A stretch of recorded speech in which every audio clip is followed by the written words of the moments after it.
Benjamin Louvet qu'on retrouve du côté de Prime Finance, associé gérant. Bonjour Benjamin.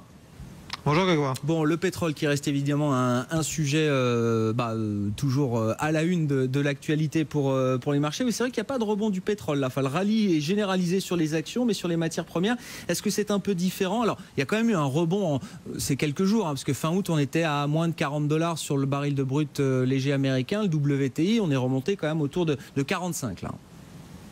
Oui, j'allais dire, Grégoire, le pétrole avait pris un peu d'avance. On a pris 28% en 3 séances sur le pétrole quand même, Oui. Il y a quelques jours. Donc il y a quand même un moment où les choses doivent redevenir raisonnables, surtout qu'on a un certain nombre de fondamentaux qui restent quand même assez compliqués pour ce marché. Des fondamentaux d'abord saisonniers. On a eu déjà l'occasion d'évoquer ça, mais on arrive en fin de la période de ce qu'on appelle la driving season aux États-Unis, le moment où la majorité des Américains prennent leurs vacances, donc beaucoup d'augmentation de la consommation de carburant, des raffineries qui tournent à plein pour transformer du pétrole. Et puis, quand on arrive à la fin de cette période, les raffineries font des opérations de maintenance avant d'attaquer la saison hivernale, où il va falloir essayer d'adapter un petit peu l'outil de production pour développer la production de fuel domestique.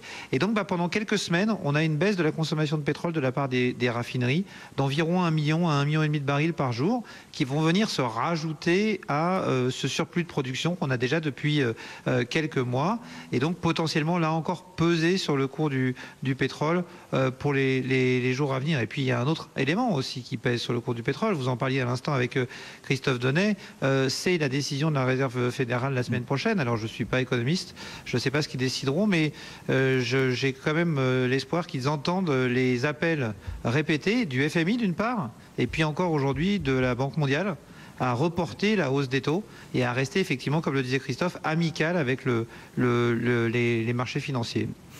Autre élément sur le pétrole dont on a déjà discuté avec vous. Donc vous dites là, attention quand même à court terme, le rebond, voilà, c'est pas dit que ce soit mis à profit pour justement peut-être prendre quelques profits, Benjamin. Mais il y a les rendez-vous d'octobre, on en a déjà parlé, toutes les renégociations entre les banques et les compagnies de production de gaz de schiste aux États-Unis. Donc ça se fait 2 fois par an. Et là, on va réviser bien ce qu'on appelle la base de prêt, enfin la manière dont on prête de l'argent à ces entreprises pétrolières. Évidemment, plus vous avez de barils ou de production potentielle, plus on vous prête de l'argent. Donc il va falloir réviser ça à l'aune de la chute des prix du pétrole. Tout à fait, Grégoire. Alors, la première chose, effectivement, c'est que l'arrivée de ce mois d'octobre, d'abord sur le rebond du prix du pétrole. Effectivement, il a rebondi assez violemment. Et si on regarde les raisons, on avait des positions des spéculateurs qui étaient très vendeurs, qui jouaient beaucoup la baisse du prix du pétrole, et on a eu une réduction des positions assez massive de ces spéculateurs qui explique la violence du rebond qu'on a pu connaître. Ensuite, si on regarde effectivement cette problématique des renégociations qui là aussi nous inquiète et nous fait penser que dans un premier temps, en tout cas, le prix du pétrole pourrait rester bas, il faut avoir les chiffres en tête. Ces renégociations ont lieu, vous l'avez dit, 2 fois par an, en avril et en octobre. En avril dernier, le prix sur un an, le prix moyen du pétrole sur un an aux États-Unis, c'était 80 $ le baril. On était encore à 80 $ le baril.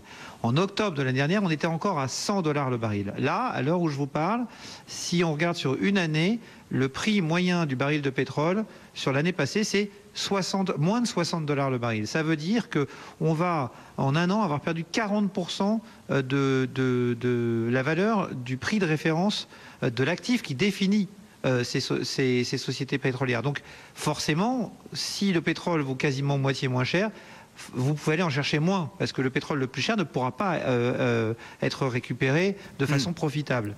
Donc ce qu'essayent de dire les compagnies de schiste aux États-Unis, c'est qu'elles ont fait beaucoup d'efforts sur la productivité, avec des gros gains de productivité. Les chiffres qu'on met en avant, c'est 40% de gains de production moyen par puits au dernier. Oui, simplement on fait 2 fois moins de puits que l'année dernière. Donc vous produisez plus parce que vous vous concentrez sur les puits les plus rentables.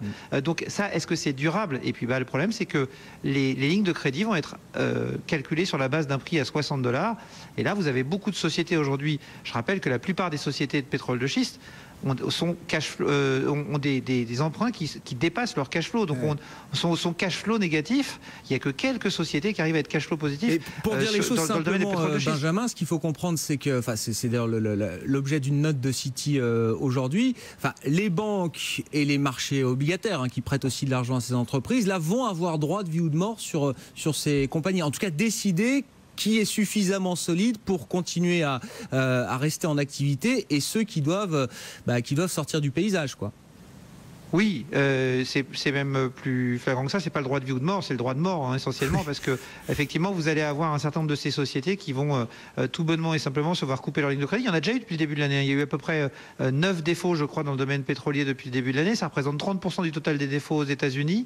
Donc on est déjà dans cette logique-là. Simplement, cette logique va s'accélérer. Et je pense que là, il faut avoir en tête une chose, c'est que les États-Unis, l'administration américaine prévoit une baisse progressive de la production américaine de pétrole de schiste et une remontée des cours à partir de mi-2016.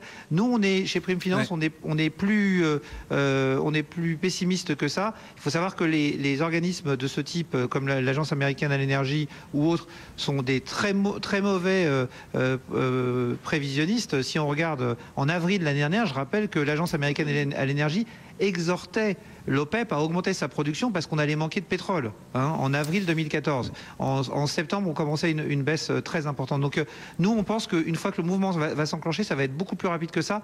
Juste un dernier chiffre, Grégoire, qui résume tout. Sur les prochaines années, le secteur des pétroles de schiste a besoin de refinancer 500 milliards de dollars. 70 dès cette année, un peu plus de 80 l'année prochaine, sur pas seulement les pétroles de schiste, mais le secteur pétrolier au niveau international. Donc des énormes besoins de financement. Si en plus on se retrouve avec des taux d'intérêt qui remontent aux États-Unis, ça va devenir très dur. Ça peut être une situation compliquée, et puis on connaît les effets de contagion, de contagion financière, donc évidemment sujet à surveiller, et on suit ça avec vous, entre autres. Benjamin, merci d'avoir été avec nous en duplex vidéo depuis Prime Finance. Benjamin Louvet, bientôt 16h30, on entre dans la dernière heure de séance en Europe. Le CAC gagne plus de